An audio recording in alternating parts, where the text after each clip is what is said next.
Alhamdulillah Rabbil Alamin. Ashhadu an la ilaha illallahul malikul haqqul mubin. Wa ashhadu anna Muhammadan abduhu wa rasuluhul mab'uts rahmatan lil alamin. Allahumma salli wa sallim wa barik ala sayyidina Muhammad wa ala alihi wa sahbihi ajma'in, amma ba'd. Fa ya ibadallah, usi nafsi wa iyyakum bitaqwallah, faqad fazal muttaqun. Qala Allah ta'ala fi kitabihil karim, a'udzu billahi minasy syaithanir rajim, bismillahirrahmanir rahim. Innamal mu'minuna ikhwah fa aslihu baina akhwaykum wattaqullaha la'allakum turhamun. Shadaqallahul azim. Hadirin jamaah salat Jumat rahimakumullah, pada momentum yang sangat baik ini, momentum yang sangat singkat ini, mari kita manfaatkan, kita pergunakan untuk senantiasa bermuhasabah, mengevaluasi diri kita, mengevaluasi perilaku kita, mengevaluasi amal perbuatan kita selama satu pekan terakhir, dari hari Jumat kemarin sampai hari Jumat saat ini. Sudah maksimalkah amalan kita? Sudah maksimalkah kesempatan yang senantiasa masih diberikan oleh Allah Subhanahu wa ta'ala kepada masing-masing diri kita untuk kita pergunakan dalam hal-hal kebaikan? Kita pergunakan untuk melakukan kebaikan-kebaikan, baik kebaikan itu untuk diri kita sendiri dan juga untuk orang lain. Lebih-lebih kebaikan itu adalah kita pergunakan, kita maksudkan untuk senantiasa lebih mendekatkan diri kepada Allah Subhanahu wa ta'ala. Hadirin jamaah salat Jumat rahimakumullah, jika kita mendapati sebuah pertanyaan tentang siapakah orang yang paling cerdas itu, maka barangkali kita akan terbesit dengan mudah, orang yang paling cerdas itu adalah Albert Einstein. Atau barangkali kita akan menjawab, orang yang paling cerdas di Indonesia ini adalah Profesor Dr. Insinyur B.J. Habibie, mantan Presiden Indonesia. Atau bahkan saat ini sudah banyak cendekiawan muda yang IQ-nya, yang tingkat kecerdasannya jauh melampaui daripada dua orang ini. Namun jika kita menggunakan barometer, menggunakan ukuran yang pernah atau telah disampaikan oleh Nabiullah Muhammad sallallahu alaihi wasallam, maka tidak menutup kemungkinan orang yang paling cerdas, orang yang paling pintar itu adalah masing-masing dari kita. Ibnu Umar radhiyallahu anhu pernah berkata, ada seorang pemuda dari kaum Ansor mendatangi Nabiullah Muhammad sallallahu alaihi wasallam, kemudian bertanya kepada Nabi Muhammad, "Ya Rasulullah, siapakah orang yang paling utama itu?" Maka Nabi Muhammad sallallahu alaihi wasallam menjawab, orang yang paling utama adalah yang paling baik akhlaknya. Kemudian pemuda Ansor ini mengajukan pertanyaan yang kedua, "Ya Rasulullah, kemudian siapakah orang yang paling cerdas itu?" Kemudian Nabi Muhammad sallallahu alaihi wasallam menjawab, orang yang paling cerdas itu adalah orang yang paling banyak mengingat mati. Tidak hanya paling sering mengingat mati, namun ia menyiapkan kematiannya dengan sebaik-baiknya. Hadis riwayat Muslim. Hadirin rahimakumullah, dari apa yang telah disampaikan oleh Nabi Muhammad sallallahu alaihi wasallam tentang orang yang paling cerdas ini, maka barangkali ini adalah menjadi bekal, menjadi peringatan untuk masing-masing diri kita, bahwa kita perlu menjadi orang yang paling cerdas itu, orang yang paling sering mengingat mati. Tidak hanya sering mengingat mati, namun mempersiapkan kematian yang keniscayaannya itu pasti ada, pasti datang. mempersiapkan kematian itu dengan sebaik-baiknya. Kita seringkali lupa bahwa kita, masing-masing dari kita ini pasti akan mati, sehingga dalam kehidupan kita 7 kali 24 jam itu kita sibuk dengan kehidupan dunia kita. 7 kali 24 jam kita sibuk dengan pekerjaan kita, seolah-olah kehidupan kita di dunia yang 70 atau bahkan 80 tahun itu hanya untuk mengurusi kehidupan dunia saja. Ibadah kita itu kalau ada waktu, ibadah kita lakukan kalau sempat, ibadah kita lakukan di sela-sela kesibukan kita. Kita hanya fokus bekerja, kita lalai terhadap ibadah. Kita melakukan ibadah namun sekedarnya saja. Padahal kita harus ingat kehidupan kita yang singkat di dunia ini, yang barangkali 70 atau maksimal 80 tahun diberikan kesempatan itu kepada kita, itu menentukan bagaimana kelak kehidupan kita di akhirat. Kehidupan kita yang singkat ini, yang tidak seberapa ini, itu menentukan enak atau tidaknya, nyaman atau tidaknya kehidupan kekal kita di akhirat. Ini yang menjadi luar biasa. Atau barangkali tidak panjang hidup kita, hanya 40 tahun, 50 tahun, sangat singkat. Namun kesempatan yang singkat ini sangat menentukan bagaimana kelak kehidupan kita di akhirat yang abadi, yang abadan abada, khalidina fiha abada, kekal. Kalau difikir dengan akal tidak sepadan. Kehidupan, kesempatan yang hanya singkat itu akan ditebus oleh kehidupan yang kekal. Maka itu diperlukan kecerdasan untuk senantiasa kita selalu ingat bahwa kesempatan yang singkat ini adalah waktu emas untuk senantiasa kita menyiapkan bekal akhirat kita. Maka orang-orang yang beruntung ini, orang-orang yang cerdas ini, termasuk orang-orang yang nafsul mutmainnah. A'udzubillahi minasyaitonirrajim. Bismillahirrahmanirrahim. Ya ayyatuhan nafsul mutmainnah. Hai orang-orang dengan jiwa yang tenang, qalbunya tenang, kehidupannya tenang. Irji'i ila rabbiki radiyatan mardiyah. Maka berpulanglah kamu ke hadapan Tuhanmu dengan hati yang ridho dan diridhoi oleh Allah Subhanahu wa taala. Fadkhuli fi ibadi.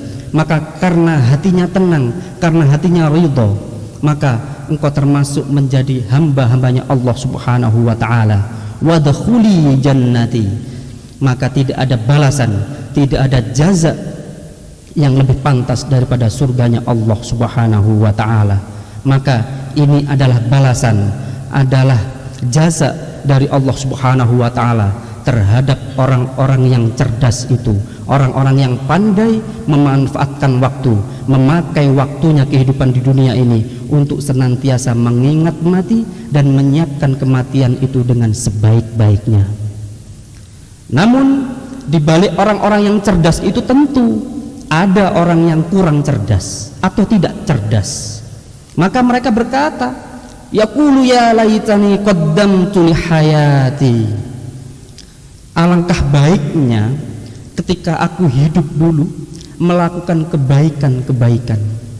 Namun penyesalan orang ini tidaklah berguna, karena kesempatan yang diberikan oleh Allah Subhanahu wa ta'ala kepada rata-rata kita hanya 1 kali. Maka penyesalan orang-orang yang telah mendahului kita ini, orang-orang yang menyesal ini tidak ada guna. Penyesalan tinggallah penyesalan. Mereka rindu dihidupkan, mereka ingin dihidupkan seperti kita saat ini, kemudian mereka melakukan kebaikan-kebaikan. Mereka tidak mau menyia-nyiakan waktu yang telah diberikan oleh Allah Subhanahu wa ta'ala, karena mereka tahu ternyata kehidupan di kubur, kehidupan di akhirat itu tidak menyenangkan jika kita tidak memanfaatkan waktu di dunia dengan sebaik-baiknya. Setidaknya ada 4 kelompok, 4 golongan orang-orang yang menyesal ini. Yang pertama, kalla balla tukrimunal yatim. Kelompok atau orang-orang yang semasa hidupnya abai, acuh terhadap kehidupan anak-anak yatim. Kita tidak peduli kepada kehidupan anak yatim kanan kiri. Barangkali ada saudara, ada tetangga, ada kerabat yang yatim, kita tidak peduli bagaimana ngajinya, bagaimana kehidupannya, bagaimana sekolahnya. Kita acuh terhadap anak-anak yatim ini. Maka golongan orang-orang yang acuh terhadap anak yatim ini adalah salah satu orang yang menyesal dalam kehidupan dunianya. Yang kedua adalah wala tahadduna ala ta'amil miskin. Semasa hidupnya ia tidak berbagi makanan kepada orang-orang yang miskin. Terlebih di era media sosial saat ini, kita mudah memposting, mengupload makanan, menu makan kita pagi, menu makan kita pada siang hari, menu makan kita pada malam hari. Padahal kita lupa, seringkali kita lupa, barangkali saudara kita, tetangga kita ada yang jauh dari kehidupan yang baik. Kita lupa kepada kehidupan mereka. Meskipun kita hanya berbagi sedikit saja, tidak perlu banyak, tidak perlu setengah gaji kita bagikan, tidak, hanya sedikit, untuk mengingat bahwa kehidupan kita jauh lebih beruntung daripada kehidupan orang-orang di samping kanan kiri kita. Yang ketiga adalah wa ta'kuluna turatha aklan lamma, dan kamu memakan harta waris dengan membabi buta, memakan harta waris, mencampur adukan yang hak dan yang batil, mencampurkan yang halal dengan yang haram. Bukankah kita sering menyaksikan di media sosial atau di televisi, bahkan di kehidupan nyata kita, seorang anak berebut harta waris dengan saudaranya, seorang anak bertikai harta waris dengan orang tuanya, bahkan na'udzubillah sampai baku hantam, na'udzubillah bahkan sampai saling membunuh. Maka inilah salah satu dari 4 golongan orang yang menyesal mencampur adukkan harta waris. Padahal harta waris di dalam Islam itu sudah jelas, laki-laki pembagiannya berapa, perempuan pembagiannya berapa, sudah jelas semuanya. Namun kadang-kadang tidak terima, kurang puas jika hanya mendapatkan bagian harta waris sedikit. Maka ini perlu menjadi refleksi bagi kita semua. Yang terakhir, wa tuhibbunal mala hubban jamma, kamu mencintai harta dunia melebihi atau berlebihan dari apa yang seharusnya. Biasa kita sebut dengan hubbud dunya, biasa kita sebut dengan ketonyan. Biasanya logikanya orang itu apabila kehidupan dunia semakin tinggi, mestinya semakin ringan tangan, semakin loman. Tapi tidak sedikit, gajinya makin tinggi, kehidupan sosialnya makin tinggi, ternyata semakin medit, semakin pelit. Ini menjadi barometer bahwa dia termasuk orang-orang yang hubbud dunya, orang yang kedonyan, cinta sekali dengan kehidupan dunia. Namun gelar hubbud dunya, gelar kedonyan itu, gelar senang dunia itu tidak hanya disematkan kepada orang kaya saja, kepada orang yang berpunya saja, namun juga kepada orang, memungkinkan kepada orang yang kurang berpunya. Karena apa? Karena orang yang sibuk dengan dunianya, orang yang kaya itu sibuk dengan harta bendanya, orang yang miskin itu juga sibuk mencari harta dunianya. Sehingga orang yang kaya dan orang yang miskin ini sama-sama punya potensi untuk lalai, untuk lupa kepada Allah Subhanahu wa ta'ala. Yang kaya lupa kepada Allah karena banyaknya harta, yang miskin lupa kepada Allah Subhanahu wa ta'ala karena saking tidak adanya harta. Maka keduanya, baik yang kaya atau yang miskin, sama-sama berpotensi mendapatkan laqab, sama-sama berpotensi mendapatkan gelar orang-orang yang hubbud dunya, orang-orang yang kedonyan, karena mereka sama-sama lupa, sama-sama lalai kepada Allah Subhanahu wa taala. Maka pada khutbah yang singkat ini mari kita evaluasi diri kita untuk senantiasa mau memaksa diri menjadi orang yang cerdas, orang yang senantiasa pandai, sering mengingat mati dan menyiapkan kematian kita dengan sebaik-baiknya. Karena kita harus tahu, harus yakin bahwa kematian itu pasti datang, kapan saja, di mana saja, dan dengan cara apa saja. Allah pasti akan memanggil kita, dan satu yang menjadi harapan kita dipanggil oleh Allah Subhanahu wa taala, tentu dalam keadaan husnul khatimah. Amin amin ya rabbal alamin. Aqulu qauli hadza wa astaghfirullah li wa lakum wastaghfirhu innahu wal ghafurur rahim.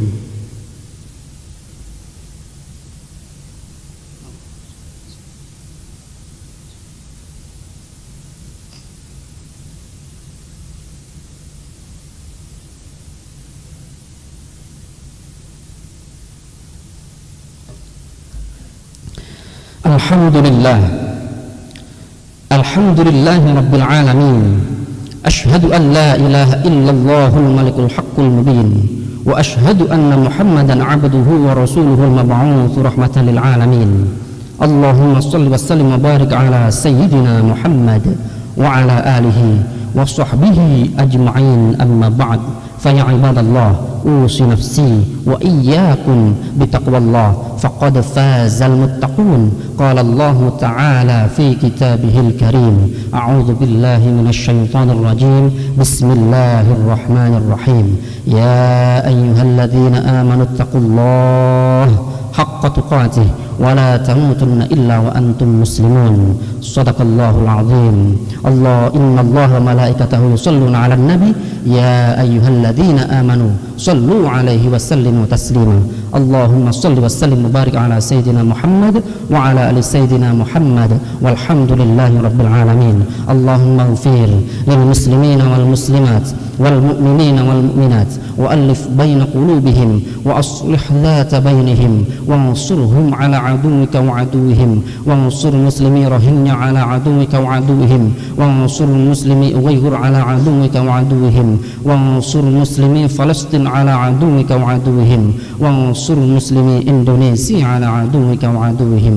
اللهم أعز الإسلام والمسلمين واخذل من خذل الإسلام والمسلمين ودمر أعداءك أعداء المسلمين يا قوي يا متين يا رب العالمين. اللهم اصرف عنا البلاء والوباء والفحشاء والمنكر والفتن والكورونا. اللهم عافنا والمسلمين وسلمنا والمسلمين من آفات الدنيا وعذاب الآخرة برحمتك يا أرحم الراحمين. وصلى الله على سيدنا محمد النبي الأمي وعلى آله وصحبه وبارك وسلم والحمد لله رب العالمين.